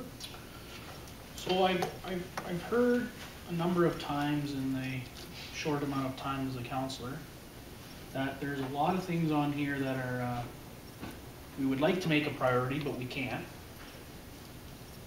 I guess my question is the budget lean enough in the fact that we could take some money to put to these things that are our priority that aren't necessary, like that we could go away, we wouldn't have to have that operating cost for a year or 2 years to put some more money away in order to do these projects in our lifetime. So what's an example? You need to ask that question. I can't tell you an example. I guess I struggle with if we continually sit here and say we can't put any money in there, I guess my question is then what's the purpose of having, is it like, it doesn't sound like we've got a plan to have any chance of putting money in there based on what we're. Well, we we've do, done. because what I was saying at the start of the meeting is the next 4 years, our focus is gonna be on asset management. We paid for a big asset management plan. We know we're not putting nearly enough money into that asset management plan and for our replacement. So that's where we've got to finish that plan, get the information, start prioritizing our projects, and seeing how much of these reserves can we reallocate to those. And then we're going to have to go through our budgets and determine where and how. Like, I mean, every year since we've been here, we've always wanted to put 1% of each budget away for asset management plan, because as I said, the replacement cost of our assets is millions of dollars, and we don't have it. So now, though, with actually having a complete plan on how much we need by category, at least we know how much we're short in each category, so, which is a lot. So that's the main thing, is to start using this plan over the next 4 years and determining where we can, what our priorities are within each of the categories, and then in priority order start tackling. But if we can't, well, my question is though, if we don't have any money in the budget now to put there, Right. and we don't see any future money coming, like miraculously, where is that? If we can't do it now, where is it going to be in 4 years, or in 2 years, or 2 weeks, or I guess that's me thinking now. If we can't put certain things away now and make it as and go without some certain things and operating now to put in the stuff, then how are we going to maintain that in next year or 4 years from now? Right, and again, that's why at the start of the meeting I was saying, we need to go through what we have now and determine whether we actually need it, because there's no sense putting money away to replace something that we don't actually need. And it's not, and needed isn't the right word, because it's a combination of whether needed or wanted or what benefit is up to the community. And every single thing that we have, there are some members of the community that are going to say, oh my God, you can't get rid of this, this is the most important thing. But you know, that might be for 30 people. Mm-hmm. So those are the hard things that I'm asking you over the next 4 years to really have a look at, and where, if there's assets that we can dispose of, that money definitely would need to be earmarked to be set aside for replacement costs and life cycle budgeting, and not used to pay hydro bills and those sorts of things. So that's exactly what I was asking you at the start of the meeting. Okay. I was just going to add that, Trevor, in the budget, you'll see places where we have put transfer to reserves, or we've listed it as capital, although it will change to transfer to reserves for long-term projects like the pool, this building. I can't speak to Kelly's, but I'm sure he has other money that he's putting towards Mill Street or all that. There is some money going into reserves that's in the current 2015 budget. It's just probably not enough, but it's not like we haven't put anything away inside this 2015 budget. No, and I see that, but I also see the money's coming out of reserves Yeah. too. So if the money comes out and doesn't go in, Yeah. and it's going down, not up. And that's It is absolutely a challenge that we scratch our heads on every day, for sure. okay. So I want to still leave a bit of time for some questions. So if I can just kind of move over this way, I'm going to ask anybody to come forward and just state your name, and you can make some comments. Or, as I said, we still have 20 minutes, so we still have a hard limit of 7, but I think that'll at least give us some time for some questions. So, Questions from the public? yeah. Steve? What's the total ad budget for this year? The advertising budget? Yeah. I don't have it right in front of me, but I can certainly get you that. Okay, so you won't know what percentage of that is mandatory advertising either then? Not off the top of my head, no. And But that was. where is we're it just mandated talking that you about have to advertise in the newspapers? For the notices of the public meetings? Kathy could probably answer you that. Is it a municipal act thing or your procedural thing? Municipal act. That has to be in the newspapers? We have But if that. you only have to give 24-hour notice for a meeting and it's a weekly newspaper. It seems cost effective to send out a letter to, or with the taxes and the water bills, letting people know when all the meetings are, since you're already mailing them. Not everyone gets water. There's It's part of tenants, it don't in the they? municipal act in public systems of notification, and that you have to use ones that are available to your municipality. And like Donna said, having 2 weekly newspapers within the municipality, it basically doubles what we are in comparison to many municipalities. Another question. Have you got a price for OPP policing to cover Wingham? Not, Ever? yes, we have. How long ago was that? Is that, When the old cops hearing was back shortly after nomination. Oh, that's gonna be a little outdated. when we did the study, we had a ballpark estimate from the OPP.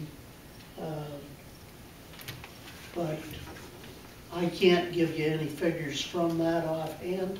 But nothing within the last few years? That was what, 4 years ago? 3 years ago? Bill? Bill? It was 3 or 4 years ago, and it was an estimate from the OPP, but it was just a ballpark. It wasn't a definite, this is what it'll cost you. It was just an estimate. I remember it being in the studies, Yeah. and it was current for the time. Can't tell you. And how many roofs still leak, other than the daycare? It all depends which week you All go of to. No, they don't all leak. The 2 big ones are the complex and the daycare.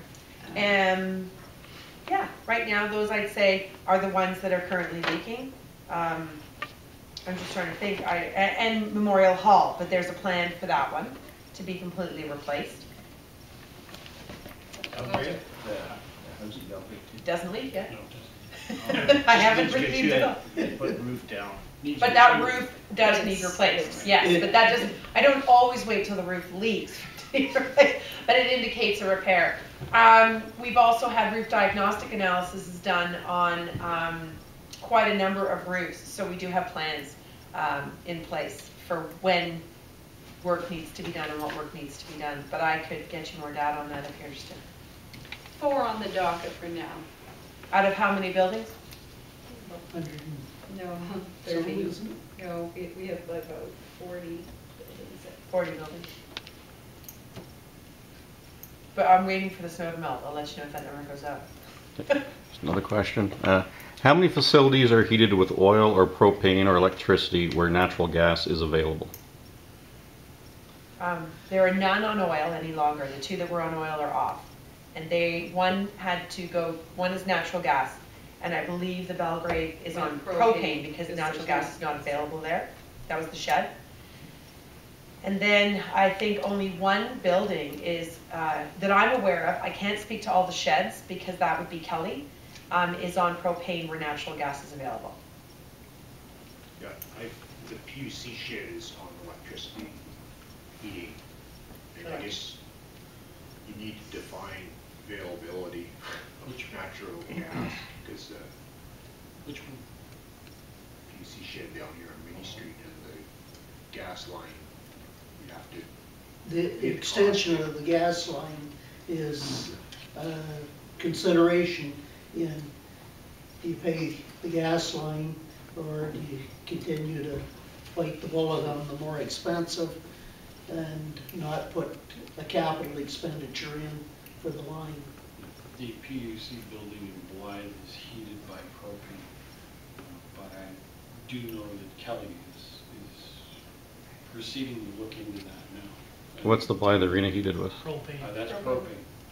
that was discussed at the last meeting. It's hard, as we said, you know, I think it was Pat that pretty much put that one right up, that it's hard to go to Sparlands and tell them we're gonna kick your propane out when they put more money into that Zamboni than what we paid them, I think, for propane for 2 years. But if propane's triple the cost of a natural gas, it wouldn't take long to save up for your own ice resurfacing machines. There's an awful lot of money, and yeah, I agree that I sometimes, yes, definitely want to save, it would be a saving, but I think that it does come down to the amount of money that is put into the community by them. That's a decision that's more than just, yeah, kick them out. They put a lot of money in the community, and I tell you the truth, I think they put more in than they get out of that. It's more than dollars and cents. Yeah.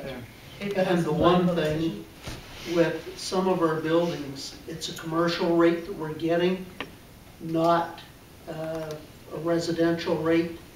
And there can be a very big difference in the commercial rate and the residential rate.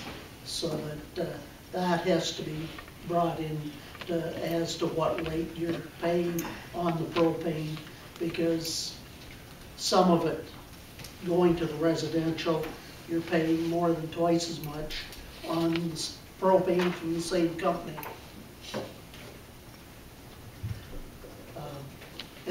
Any, Don? Well, but you raised a good question.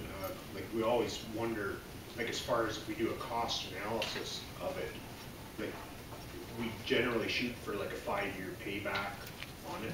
Like, is that too little, too much? Yeah. That's a really important thing to nail down when we're doing, you know, analysis on that. And I think it's, Dawn, you can correct me if I'm wrong, but I think the propane rates have just had an issue where they were very high over the last year, and they're heading back down now, is my understanding. At one time when we did our first energy audit, they were almost exactly the same. They weren't skewed as high as they are now, so. It's always a matter of looking at rates and such, as well as political decision. The propane bill at the community center is about $30,000 a year, and that includes the propane that's used to operate the Olympia.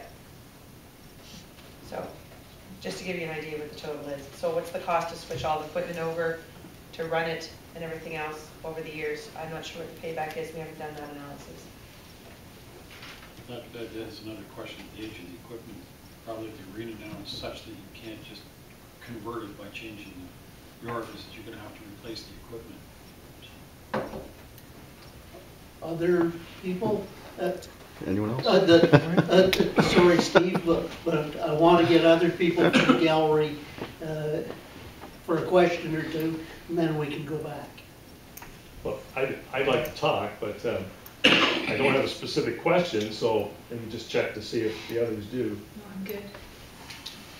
Brian? Well, I don't know, I haven't got much to say. I want to congratulate our 2 representatives from Wayne by getting on our council, and I feel that Trevor especially, you're asking questions, and I feel that is the only way you're going to learn, is by asking the questions, and I feel quite free that you should be asking them. That's what we put you in for, and if you don't understand, then you should have it answered. Don't worry.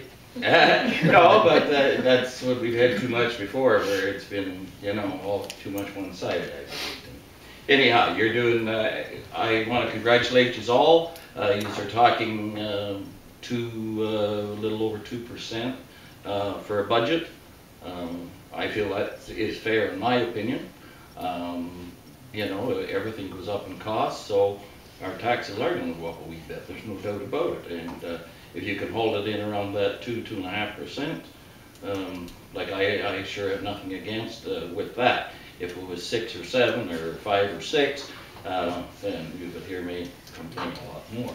But no, I think if you just can hold the budget in at that ballpark with inflation, I think we shouldn't have a lot of complaints about it. But I'm glad that you are asking questions, and that's the way we're going to find out. Other thing that I don't agree with our Wingham Town policing, but anyhow, that's for another day maybe. There was a little accident here in town, our neighbor was in, and it took 50 minutes, 2 weeks or a week and a half ago to get Wingham Police here. If it had been OPP, we'd have had, it could have came from Goderich or Seaforth, or maybe even from Exeter to make it to Wingham. And and the lady that was in the accident, she said, if it was due over again, I'd have phoned 911. Because if she'd have phoned 911, she'd had the police there, she'd had the fire and the ambulance. Everybody would have been there, it wouldn't have took 50 minutes. So that's just something for you to think about in your budget. You know, if we're going to have town policing and an OPP in the town of Wingham, then I think the response should be a lot better. There was nobody hurt, it was only a little fender bender, nothing serious, but it shouldn't take that long to get Wingham Town Police to a little accident in Wingham. Thanks ever so much. Okay, I'm Bob Pike, and I think most of you know me, but I've lived here for 38 years. And since the meeting a couple weeks ago, I spent a lot of time trying to think about the situation here. And I'm here tonight just to kind of reflect to you a perspective of a resident, a perspective of a taxpayer, and somebody who's fairly concerned about the prospects for the future of our town. And I don't mean to try and do anything other than give you an observation. You know, life for me is pretty good in this town, and for most of the people I know, and that's good. And I think one of the things for me is that I think the best resource we have in this town is the people. We have a lot of good people. I'm amazed day by day what they do and how they do it and the spirit in which they do it, and it's good. It's good. But you know, when I came here 38 years ago, it never occurred to me that the town would be smaller today than it was then. We've had negative growth. And it, you know, and I think about the things that brought me here in the first place, and how vibrant things were, and how, you know, churches were full and the service clubs were active. And there was lots going on every night, and minor sports, and the businesses were thriving, and we had good business people that I got friends with, and it's changed a lot. You know, it's changed a lot. And you wonder, how can that happen? I mean, I think of all the business people and all those businesses that just closed up. People went away. Not that the businesses got sold, and in most cases, you know, one or two exceptions, they didn't get passed on. And it's quite different now. And in fact, many of the reasons that I came here originally are now reasons that people don't come here.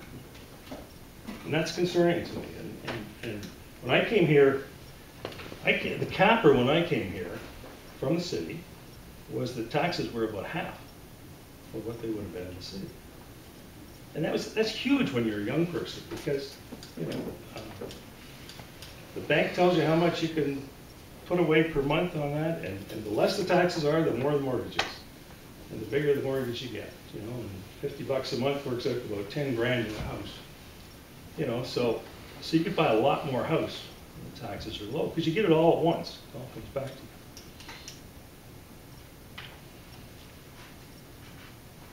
I've got friends in this town that have had houses for sale for several years. They can't sell their house. They can't sell their house not because there's anything wrong with the house, or not there's a problem with the price of the house, but a banker friend of mine just yesterday morning told me that he's got prospects for his house, but they can't see past the taxes. He can't sell his house. So, I'm concerned about the taxes. Not for myself. I'm not here to whine about them. I'm just concerned that when we spend all this time talking about how to spend the money, we really need to look at it from the perspective of our taxpayers. Because what we've been doing for all these last several decades has left us in a position where we're getting smaller and smaller.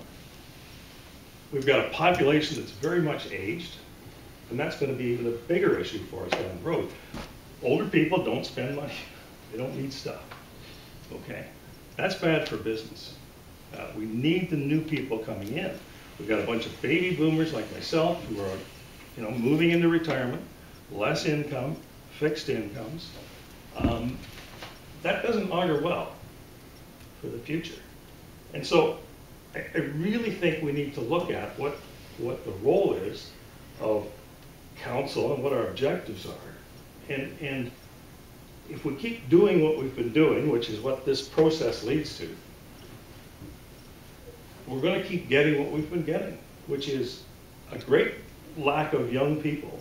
I mean, I live across the road from the school. There's half the students in that school, high school, that there was when we came here.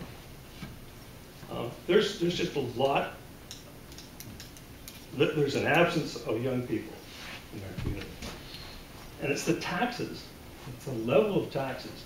When your taxes are higher than somewhere else, people are going to go somewhere else. I mean, there's a reason North Turnberry, or Morris Turnberry, is the only township that has a growing population. Okay, and what do they have that we don't? Will you ask yourself that question? The answer is nothing, except lower taxes. So what we've been doing has created an incentive for people not to come here, rather than to come here. And I think that's the big picture of what you have to look at, and that's why level of taxes is very important, just as a strategy. And so if what you've been doing isn't working, you need to do something different. And let me just talk to that a bit. If you look, as I did, I went back the last 5 years, and you look at the trends. Okay, now we know our taxes are high, and we can't get people to come. But there's another thing happening with our taxes in the last 5 years that's going to trigger people to want to start to leave. It's like a business, you fight for new customers, but you got to fight to keep your existing customers. Now, if you go back for 5 years, people have pensions that are indexed. The indexing for the last year has averaged, the last 5 years, has averaged, try and keep these numbers, just over 1.5% per year. Or about 7.6% for 5 years. That's the Canada pension. If you look at our taxes have been made up of the education levy, the Huron County levy, your taxes, and what you've now added to us is these charges on our water bills for this long-term reserve, which is really just another tax.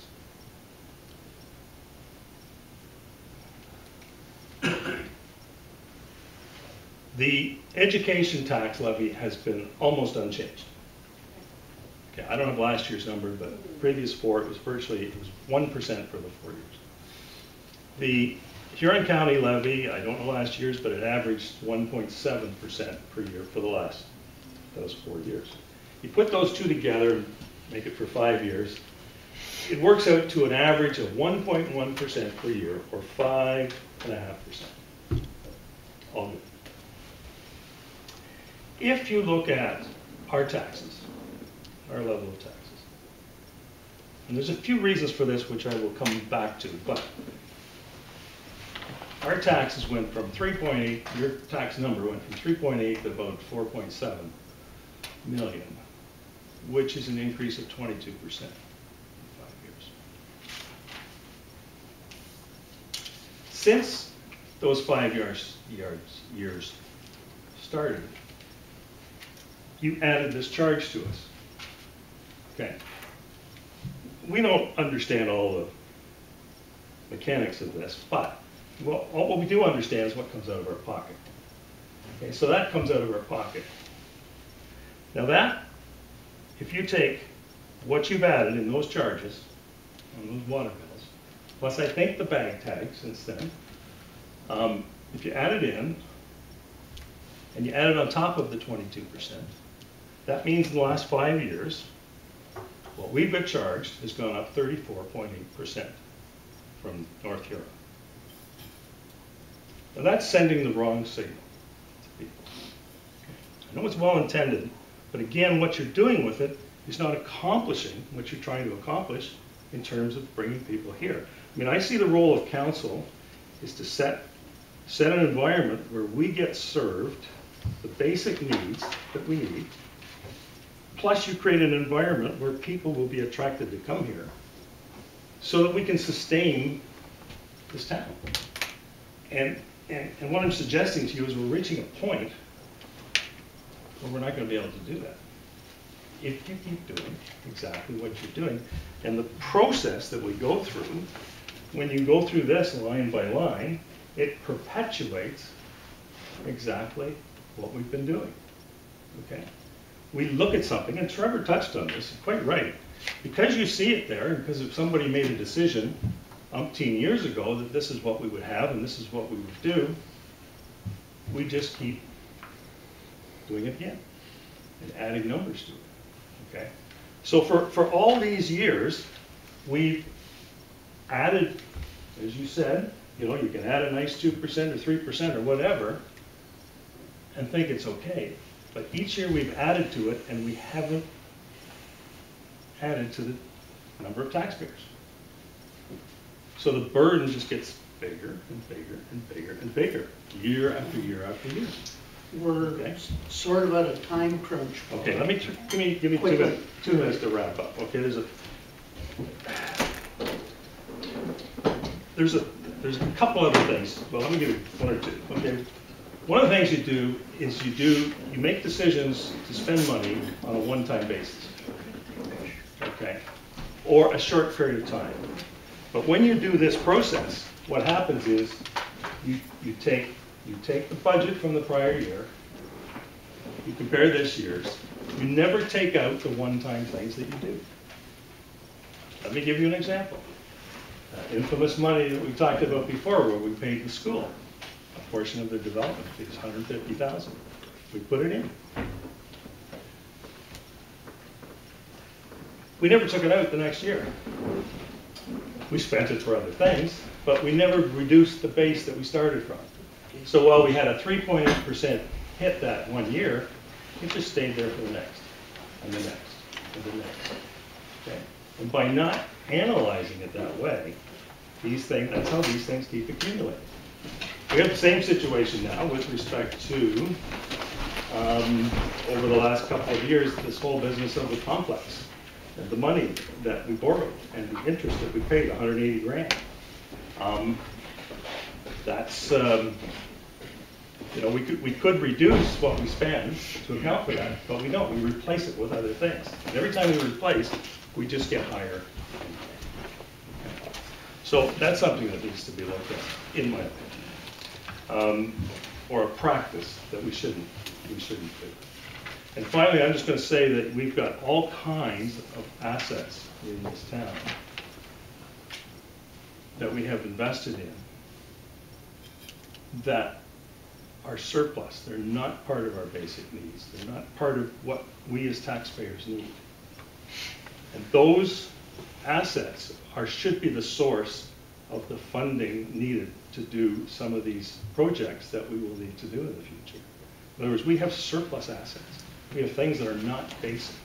And if we could manage those, as Donna said, and dispose of those things, use the money instead of taxing, raising the level of taxes.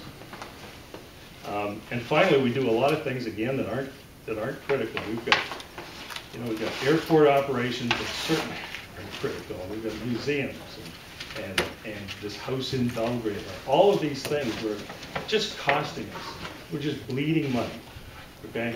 And we need to look at those things, not from the perspective that they're in the budget, but ask the question, why are they in the budget? And why don't we get rid of these things that aren't critical so that we can manage our taxes and get some people coming into our town.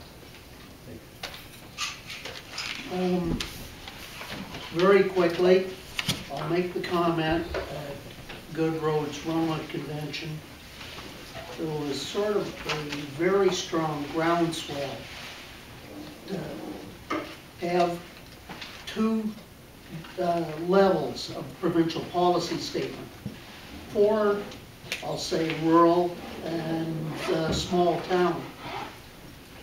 The provincial policy statements is all fit big municipalities, big populations that we need for stagnant or decreasing size. We need policy statements that allow development. The price of houses also works in a ratio with taxes. Where the taxes are a little higher, you usually have to price the same house a little lower. But there's a number of us have to get to other meetings, so that, thank you, and please feel free to put further comments into writing, and A real quick question. very quick then. Have you switched to the service of the ombudsman yet? If No. not, do you plan on it for this year? No. You don't plan on it? Or It Free. has not been a decision of council as yet to switch to that. I'm done. Okay, thank you. Do we have a date for? We need a motion for adjournment. We need a date for. Yeah, just, for the week of March 16th, do you have any preferences on a meeting time?